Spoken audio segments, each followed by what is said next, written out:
Thank you, Ron, and good morning. And good morning, everyone. It's Monday, June 1st. Here's what's happening. Iran says it will not agree to any deal with the United States unless it fully protects the rights of the Iranian people. Tehran's top negotiator made that statement in a newly released video in response to the U.S. stance on negotiations. The New York Times reports that President Trump has sent a new framework to Iran that had tougher terms. Iran has been demanding the release of $12 billion in frozen assets and for Lebanon to be included in any deal. Trump has said he's unwilling to meet those demands, saying, quote, "If we don't get what we want, we are going to end in a different way." Meanwhile, President Trump engaged in another social media tirade against Pope Leo XIV over the weekend. The president was responding to last week's meeting between Chicago Mayor Brandon Johnson and the Holy Father. He wrote on social media, quote, "Someone should explain to the Pope that the mayor of Chicago is useless and that Iran cannot have a nuclear weapon." The Holy Father has repeatedly called for global nuclear disarmament. Family visitation is set to resume at a New Jersey immigration center following days of clashes between police and protesters. New Jersey Governor Mikey Sherrill announced the change Sunday, saying the Department of Homeland Security has agreed to restore visitation at Delaney Hall in Newark.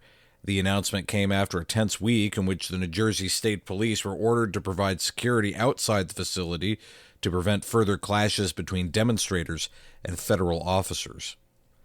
President Trump is calling for the cancellation of the concert celebrating America's 250th birthday after multiple artists withdrew from the event.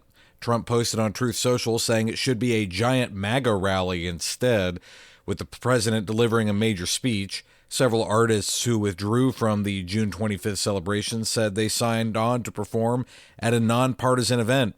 Freedom 250 spokesperson Elizabeth Pipko tells News Nation their goal is to unite the country. It's a chance for anyone around, not just the country, but around the world, who's interested to come to our nation's capital and really get a glimpse of what makes us these incredible 50 states and 6 United States territories. I believe it's the first time, actually, in our country's history that all of our nation states and territories are going to be represented like this. The 16-day event will kick off June 25th. And a spokesman for the Washington Nationals has been fired after a video surfaced of him saying the team doesn't use imagery of pitcher Trevor Williams because of his Catholic faith and his previous outspoken stance against a blasphemous display at a Los Angeles Dodgers game. During the pre-game show for Friday's game against the San Diego Padres, the Nationals business president said the team is not anti-Catholic and the comments don't reflect us as an organization.